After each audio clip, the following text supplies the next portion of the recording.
সমাজখন যিমানেই বস্তুবাদী চিন্তাধাৰাৰে আগবাঢ়ি নাযাওক কিয় সমাজত ভাল মানুহ এতিয়াও কমি যোৱা নাই। তাৰে এটা উদাহৰণ হ'ল টিয়কৰ অৰিন্দম শদিয়া হোৱা। টিয়কৰে এগৰাকী কণমানিক চিকিৎসাজনিত কাৰণত বাংগালোৰলৈ লৈ যোৱা অৰিন্দমে 2 মাহতকৈও বেছি দিন পিতৃ মাতৃ আত্মীয় স্বজনৰ পৰা দূৰত কটাব লগা হৈছে। আজি আমাৰ সংবাদ প্ৰবাহিকাৰ মুখ্য প্ৰশাসনিক পৰিচালক মনোজ গগৈৰ সৈতে ফোন ইন বাৰ্তালাপত আছে অৰিন্দম শদিয়া হোৱা।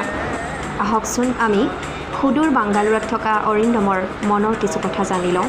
আমি এটা বিশেষ কাৰণত তোমাক আজি বাংগালোৰৰ পৰা আমি লাইভত লৈছোঁ। কথাটো হ'ল যে যি সময়ত সমগ্ৰ বিশ্বতে কৰোণাৰ আতংকই চানি ধৰিছে, যি সময়ত সকলো ঘৰৰ ল'ৰা ঘৰলৈ ঘূৰি আহিছে, তাৰ বিপৰীতে কিন্তু তুমি মানুহৰ বাবেই কাম কৰিবলৈ গৈ বাংগালোৰত আজি প্ৰায় 1.5 মাহৰো বেছি সময় তুমি অতিক্ৰম তাত থাকিবলগীয়া হৈছে, ঘৰৰ পৰা আঁতৰত থাকিবলগীয়া হৈছে। এই মুহূৰ্তত প্ৰথমতে তোমাৰ অনুভৱ কি এই বিষয়ে আমি জানিব বিচাৰিছোঁ। হয়, লকডাউন যেতিয়া আৰম্ভ হৈছে, লকডাউন আৰম্ভ হোৱাৰ লগে লগে যিখিনি ঘৰৰ বাহিৰত থকা প্ৰবাসী যিখিনি অসমীয়া বা অকল অসমীয়া বুলিয়ে নহয়, যিখিনি প্ৰবাসী মানুহ আছিলে, প্ৰবাসী মানুহখিনি ঘৰলৈ ঘূৰি যাবলৈ যথেষ্ট উদ্গ্ৰীৱ হৈছিলে আৰু বহুত তেনেকে লাহে ধীৰে প্ৰত্যেকজনে ঘূৰি গৈ ঘৰ পাইছেগৈ। কিন্তু লকডাউন আৰম্ভ হৈ এতিয়া এটা স্বাভাৱিক পৰিস্থিতিলৈ আহি আছে পৰিস্থিতিটো, তথাপিও ঘৰলৈ ঘূৰি যাব পৰা নাই। মনত দুখ আছে, কিন্তু এই দুখখিনিৰ যিটো তুলনা যদি কৰি চাওঁ মই আজি অকমান মই সময় দিয়াৰ কাৰণে এজনী ছোৱালী আজি যথেষ্ট তাইৰ স্বাস্থ্যৰ উন্নতি ঘটিছে। এটা যি অৱস্থাত আছিল সেই মোৰ অকমান সময়ৰ কাৰণে বা সুধীজনৰ যিখিনি সহায় সহযোগিতা তাৰ কাৰণে আজি ছোৱালীজনীৰ স্বাস্থ্যৰ যি উন্নতি ঘটিছে, তাৰ কাৰণে এই দুখটো একেবাৰে নগণ্য বুলি বিবেচনা কৰি সেই দুখটোৰ উপশম ঘটাবৰ যত্ন কৰি আছো। তুমি টিয়কৰ এগৰাকী কণমানি 4 বছৰীয়া কিশোৰ শিশু, যিগৰাকী শিশুৱে খাদ্যনলীত এক দুৰাৰোগ্য ৰোগত আক্ৰান্ত হ'বলগীয়া হোৱাৰ বাবে অসম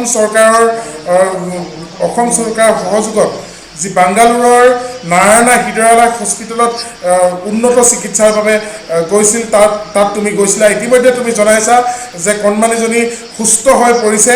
এই ক্ষেত্ৰত আমি ডিগবৈ সমষ্টিৰ বিধায়ক সুৰেন ফুকন ডাঙৰীয়াও বিশেষভাৱে সহায় কৰিছে। এই মুহূৰ্তত আমি তেখেতৰ কথা স্বীকাৰ কৰিব লাগিব। কিন্তু মূল কথাটো হ'ল যে যিহেতু তুমি কিছুমান কথা শুনিবলৈ বেয়া যদিও এইটো কথা স্পষ্ট যে এই মহামাৰীৰ সময়ত, এই দুৰ্যোগৰ সময়ত নিজৰ মানুহখিনি সকলোৱে নিজৰ লগত ওচৰা ওচৰিকৈ থাকিব বিচাৰে, কিন্তু তাৰ বিপৰীতে তুমি কিন্তু থাকিবলগীয়া হৈছে ঘৰৰ পৰা আঁতৰত। তোমাৰ মা দেউতা, তুমি এটা একেবাৰে দৰিদ্ৰ পৰিয়ালৰ এজন যুৱক বুলি ক'লেও ভুল কোৱা নহ'ব। তোমাৰ মা দেউতাই বহুত চিন্তা কৰিছে মই জানো, কিন্তু তাৰপিছতো তুমি কিন্তু যেতিয়া তোমাক ব্যক্তিগতভাৱে মই ফোন কৰিছিলোঁ, তুমি কৈছা যে যিমানেই কষ্ট নহওক কিয়, যিমানেই মানসিক হাৰাশাস্তিত নাথাকোঁ কিয়, কিন্তু মোৰ আনন্দ সেইখিনিতে আছে যিদিনাখনিয়ে তুমি সেই সৰু ছোৱালীজনীক মুখত হাঁহি বিৰিঙাবলৈ সক্ষম হৈছিলা, সেইখিনিতে তোমাৰ সুখ আছে বুলি তুমি কৈছিলা। গতিকে সেই বিষয়ত তুমি কি ক'বা? সেইটোৱে আচলতে কি যি অকমানি কণমানি কংকনা বৰুৱা তাইৰ সহায়ৰ ক্ষেত্ৰত ডিগবৈৰ বিধায়ক সুৰেন ফুকন ডাঙৰীয়াই সহায় কৰিছে, বা অকল সুৰেন ফুকন ডাঙৰীয়া বুলিয়ে নহয়, বিভিন্ন সুধীবৃন্দই এই ক্ষেত্ৰত ছোৱালীজনীক সহায় কৰিছে। গতিকে প্ৰত্যেকৰে সহায় কৰাৰ ক্ষেত্ৰখন যথেষ্ট বেলেগ বেলেগ। আজি সুৰেন ফুকন ডাঙৰীয়াই তেখেতৰ যি ক্ষমতাৰ ভিতৰত থাকি তেখেতে যি ধৰণে টকা পইচা বা তেখেতে যিসমূহ ব্যৱস্থা কৰি দিছে, সেই ক্ষেত্ৰত তেখেতৰ দখল আছে, সেই দিশত তেখেতে সহায় কৰিছে। মই টকা পইচা দি ছোৱালীজনীক এতিয়া সহায় কৰিব পৰা নাই, কিন্তু মই শাৰীৰিকভাৱে আৰু মানসিকভাৱে পৰিয়ালটোৰ ওচৰত থিয় হৈ এতিয়া তেওঁলোকক বিভিন্ন ধৰণে যথেষ্ট অসুবিধাৰ সন্মুখীন হয়। বিভিন্ন ধৰণৰ ক'বলৈ গ'লে অসমৰ গাঁৱলীয়া এটা অঞ্চলৰ পৰা অহা এটা পৰিয়াল আহি পানি বাহিৰত কেৱল মাত্ৰ অসমীয়া ভাষাতে কথা বতৰা চলাই থকা এটা পৰিয়ালে ঘপককে যদি বাহিৰলৈ আহে, গতিকে কেনেকুৱা ধৰণৰ অসুবিধাৰ সন্মুখীন হয় সেয়া মই নিশ্চয় নকলেও সকলোৱে বুজিব পাৰিব। গতিকে তেনেকুৱা ক্ষেত্ৰতে অকল এই ক্ষেত্ৰতে বুলিয়ে নহয়, বিভিন্ন ধৰণে পৰিয়ালটোক মানসিকভাৱে সকাহ দি আহিছো, শাৰীৰিকভাৱে তেওঁলোকৰ এই বিপদৰ সময়ত সংগ দি আহিছো।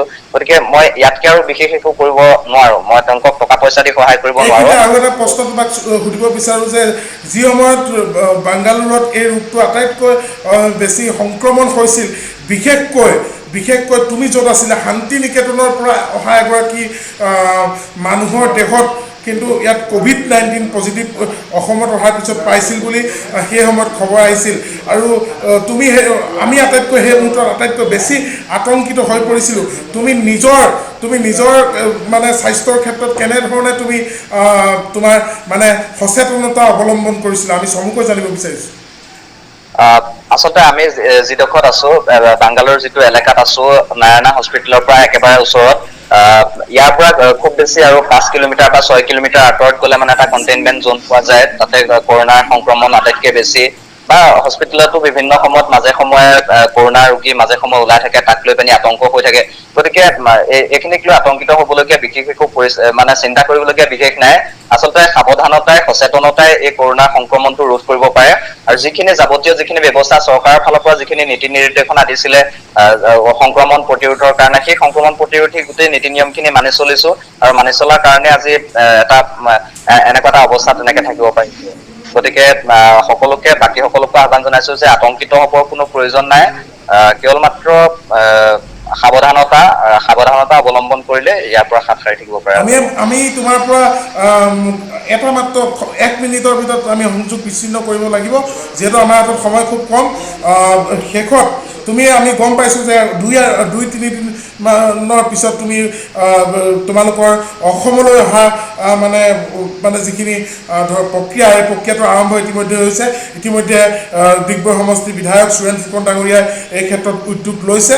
আৰু আটাইতকৈ ডাঙৰ কথা, তুমি যুৱ প্ৰজন্মৰ বাবে এক উদাহৰণ, যিহেতু তোমাৰ দৰে এজন ছাত্ৰই এই মুহূৰ্তত ঘৰৰ পৰা আঁতৰত থাকি বেলেগৰ সহায়ৰ বাবে তুমি যুৱ প্ৰজন্মৰ বাবে আদৰ্শ। তোমাৰ সুস্বাস্থ্য আমি কামনা কৰিছোঁ, আৰু এনেধৰণৰ কাম কৰিবলৈ তোমাক ভগৱানে শক্তি দিয়ক, আৰু তুমি তোমাৰ দৰে আন সকল যুৱ প্ৰজন্মৰ বাবে আদৰ্শ হওক, এইখিনিকে আশা কৰিছোঁ। আমি ইমানতে আমাৰ এই যি অনুষ্ঠান আমি সামৰণি মাৰিছোঁ। ধন্যবাদ।